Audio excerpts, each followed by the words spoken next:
kasihan itu kan. Polisi kemarin ini kasus Sambo terpuruk, sekarang ini polisi harus dibenturkan. Ini kan semangat bangsa, ini gila ini.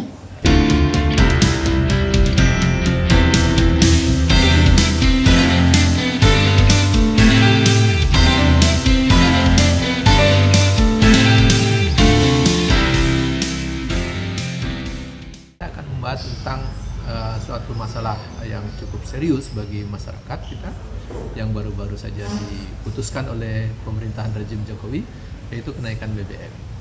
Sebenarnya penting tidak sih BBM itu harus dinaikkan? Siapa sih yang paling diuntungkan dalam kenaikan BBM itu?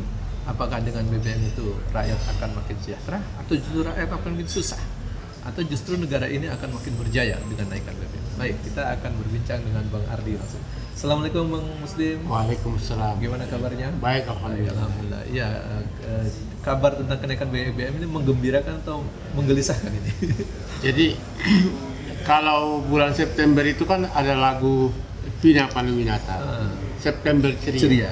Kalau ini keputusan hari Sabtu tanggal 3 September kemarin itu adalah duka September. September berduka. Bukan ceria lagi ya? Bukan ceria, tapi September berduka. Kenapa? Tidak ada alasan yang paling logis pemerintah harus menaikkan BBM. Kenapa demikian? Karena pertama, setelah kita di dalam pandemi, kemudian tidak terpuruk ekonomi kita, ya kan? Dan kemudian daya beli masyarakat begini melemah, ya kan? Lalu kemudian pendapatan juga tidak naik, ya. Lalu tiba-tiba ada bom waktu. Ini bom waktu. Jadi naiknya solar, naiknya pertalite, naiknya pertamax. Ini bom waktu buat rejim. Saya sudah menulis beberapa kemarin. Ini berbahaya buat rejim. Kalau mau dipaksakan naikin silakan. Risiko tanggung sendiri itu masalahnya kan. Nah, jadi persoalannya adalah dipaksakan. Lihat sekarang ini demo di berbagai daerah, ya kan. Jadi demo ini adalah kesadaran, bukan diprovokasi, bukan diagitasi, bukan untuk kepentingan politik, kepentingan elit, tidak. Perasaan mereka betul-betul terguncang. Terguncang bagaimana tidak? Dia ke pasar harga naik, dia naik kendaraan harga naik, ya kan. Dia pulang ke rumah listrik naik, dia ke dapur BBM naik, gas naik. Sayur mayur naik. Sayur mayur pasti naik. Telur naik. Telur naik pasti naik. Jadi ini persoalan rumah tangga pun akan terjadi keributan dalam rumah tangga.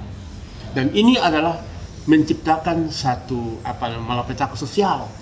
Jadi kenaikan BBM ini adalah pelanggaran konstitusi, ya kan, merampas hak-hak kesejahteraan rakyat, merampas hak-hak kesejahteraan rakyat. Kenapa?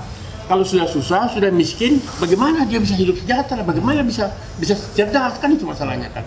Jadi efek domino dari para naiknya BBM ini adalah malapetaka kemanusiaan bangsa Indonesia. Iya. Berarti rakyat semakin jauh dari tingkat kesejahteraan dia. Dan rejim ini gagal. Rejim ini gagal mensejahterakan rakyat dan mencerdaskan bangsa akibat dari kebijakan yang salah, konyol ini kebijakan ini. Kenapa? Malaysia saja itu harga BBM kan sama kita kan harganya separuh, ya kan? Betul. Ya. Jadi Malaysia itu tingkat pendapatannya itu kita di bawah Malaysia. Tingkat kesejahteraannya tinggi. Memang penduduknya sedikit, tapi kan pemerintah tuh ngurusin rejim pemerintahan Malaysia itu, ya kan, pemerintahnya bikin rakyat cerdas dan sejahtera. Kalau kita sebaliknya. Kalau kita, rakyat kita, ya kan, itu ternyata terakhir ini, terutama periode kedua pemerintahan ini, itu rakyat menjadi di mana-mana. Saya berkeliling di berbagai tempat. Saya lihat toko-toko sepi, ya kan, rumah-rumah sepi, ya kan. Ini artinya ekonomi kita ini sedang hancur, kan itu masalahnya. Di tengah-tengah ekonomi hancur ini, dipaksakan naiknya BBM ini. Ada misi siapa, ada kepentingan siapa naiknya BBM. Nah, jadi dugaan saya bahwa naiknya BBM ini bukan semata-mata untuk kepentingan rakyat, bukan. Tapi ini kepentingan rejim dan kepentingan politik, dan juga ini adalah pesan dari luar. Baik, terima kasih. Mungkin ini bagaimana pesan untuk rejim atau penguasa sekarang supaya lebih mengurusi rakyat dan visi untuk mesejahterakan rakyat itu bisa di. Ya, jadi pertama Jokowi ini kan tinggal 2 tahun lagi. Ya. Anda salah mengambil keputusan, Anda akan nyusul seperti Soeharto. Kan itu masalahnya. Dulu Pak Harto jatuh akibat BBM. Salah satu di antaranya. Jadi bikin keputusan itu, terutama teman-teman di DPR. Kita tahu bahwa di 82% itu kan mendukung pemerintah. DPR itu kan. Tapi hari ini dalam isu BBM dari 9 partai di DPR itu 6 partai menolak. Nah, kita ingin Anda bila perlu memanggil pemerintah, memanggil presiden untuk minta ada alasan apa, ya kan? Jadi interpelasi.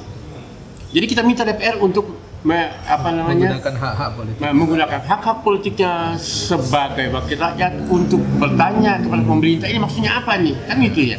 Kalau enggak kan Anda dolim juga ini. Nah, jadi itu DPR. Untuk presiden, saya kira ini keputusan yang sangat berbahaya. Ya kan? Jadi ada ubah keputusan ini dan demo di mana-mana, jangan sampai ini akan menjadi badai. Sebenarnya terjadi di Sri Lanka kemarin, Raja Paksa itu dikejar jatuh. Kan itu masalahnya seperti itu. Oke. Jadi kita juga tidak ingin mahasiswa rakyat menghabiskan energinya hanya untuk demo. Ya kan jadi kan kasihan itu kan.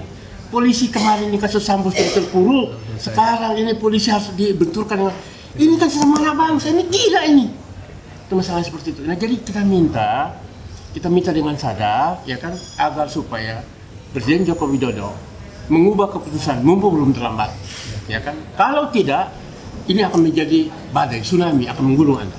Jadi kesimpulannya BBM harga naik ditolak. Dan kesimpulan saya menolak kenaikan harga BBM dan mengubah keputusan belum terlambat. Ya kan, agar supaya tercipta kondusif di masyarakat.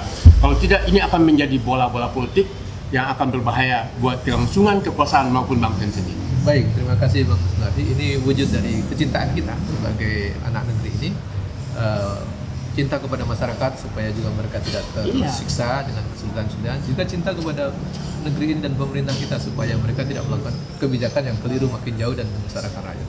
Saya pikir ini wujud kasih sayang, sehingga jangan diartikan sebagai sesuatu yang musuh lah, jangan musuh. Ya, mungkin demikian kepada seluruh masyarakat di negeri ini, untuk sama-sama kita semakin berpikir dan memperbaiki negeri ini dengan cara yang baik, tidak dengan cara anarkis, tetapi dengan cara yang semakin elegan dan smart.